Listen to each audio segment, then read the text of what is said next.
Hello friends, welcome to our channel. আশা করি সবাই খুব ভালো আছো, সুস্থ আছো। আজকে আবার ফিরে এসেছি একটি মজার রেসিপির সাথে।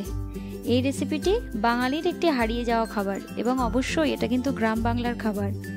শহরের মানুষরা এটা হয়তো দেখোই নি বা নাম শুনেছে কিনা সন্দেহ আছে। তাহলে চলো দেখে নাও আজকের রেসিপি। আজকের রেসিপির নাম হলো কাচকি মাছের ঝাল বা চচ্চড়ি। আমি এখানে 300 গ্রাম কাচকি মাছ নিয়েছি। এগুলো ভালোভাবে একটু ধুয়ে পরিষ্কার করে নিতে হবে। এগুলো তেমন বাছার কোনো সমস্যা নেই। এরপর এর মধ্যে আমি দিয়ে দিলাম 1/4 টেবিল স্পুন লবণ, 1/4 টেবিল স্পুন হলুদ গুঁড়ো এবং 1/4 টেবিল স্পুন শুকনো লঙ্কার গুঁড়ো। সমস্ত মশলাগুলো দেওয়ার পর আমি হাত দিয়ে হালকা হাতে এগুলো মেখে নেব। মাছগুলোর সঙ্গে মশলা মাখা হয়ে গেছে। মাছটা এখন ভাজার জন্য একদমই এবার আমি মাছগুলো ভেজে নেব।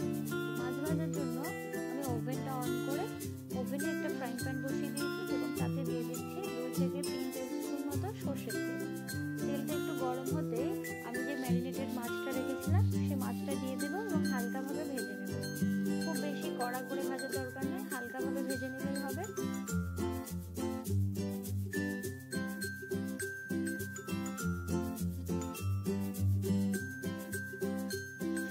যেহেতু কাচকি মাছ খুবই ছোট হয়, সেজন্য ভাজার সময় গ্যাসের ফ্লেমটাকে হাই করে রাখতে হবে।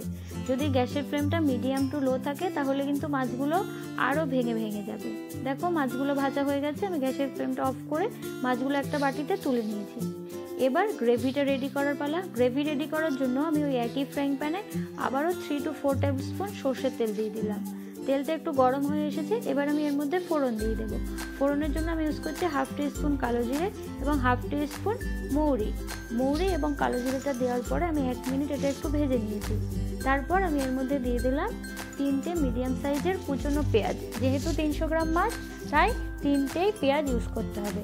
এবার এটা 2 থেকে 3 মিনিটের জন্য একটু ভেজে নেব এবং এর মধ্যে দিয়ে দেবো 1/2 টিস্পুন হলুদ গুঁড়ো, যাতে এটা নরম হয়ে যায় এবং এর থেকে তেল না ছেটায়। এরপর আমি গ্যাসের ফ্লেমটা মিডিয়াম টু লো করে একটা ঢাকা দিয়ে 2 থেকে 3 মিনিটের জন্য রান্না করে নেব, যাতে পেঁয়াজটা খুব তাড়াতাড়ি নরম হয়ে যেতে পারে। দেখো পেঁয়াজটা অনেকটা নরম হয়ে এসেছে। যদি আমরা এই সময় ঢাকা দিয়ে না রান্না করতাম তাহলে কিন্তু পেঁয়াজটা এত তাড়াতাড়ি নরম হয়ে যেত না। এই সময় আমি এর মধ্যে দিয়ে দিচ্ছি 1/4 টেবিল স্পুন লবণ, 1/4 টেবিল স্পুন শুকনো লঙ্কার গুঁড়ো, 1/4 টেবিল স্পুন কাশ্মীরি লাল লঙ্কার গুঁড়ো আর 1 টেবিল স্পুন জিরে গুঁড়ো। যেহেতু মাছের প্রিপারেশন, সেজন্য জিরে গুঁড়োটা একটু বেশি ইউজ করবে। সমস্ত গুঁড়ো মশলাগুলো দেওয়ার পরে ভালোভাবে একটু মশলাটা কষিয়ে রেডি করে নিতে হবে। দেখো মশলাটা রেডি হয়ে যাওয়ার পর আমি এখানে দিয়ে দিলাম জল। খুব বেশি জল লাগবে না, যেহেতু মাছটা এমনিতেই ছোট, তেমন বেশি নরম করার দরকার নেই, সেজন্য খুব অল্প পরিমাণে জল দিতে হবে। এরপর আমি এখানে দিয়ে দিলাম 15 থেকে 16টা মতো চেরা কাঁচা লঙ্কা।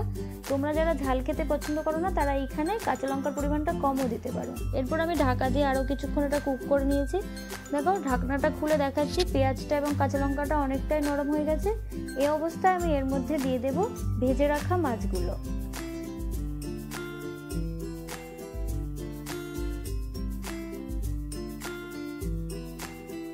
মাছগুলো দিয়ে খুব বেশি ঘাটাঘাটি করা যাবে না, খুব হালকা হাতে এগুলো ভেজে নিতে হবে।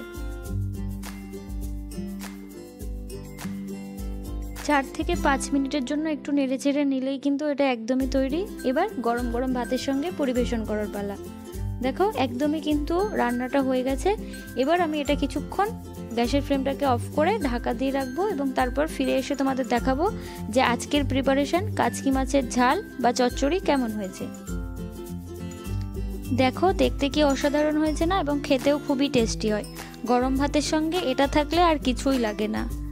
তো তোমরাও একইভাবে বাড়িতে বানিয়ে টেস্ট করে আমাকে অবশ্যই কমেন্ট বক্সে জানিও। আজকের মতো এ পর্যন্তই। ফিরে আসবো অন্য আরেকদিন অন্য কোনো নতুন রেসিপি নিয়ে। ততক্ষণ পর্যন্ত ভালো থেকো, সুস্থ থেকো। সবাইকে টাটা।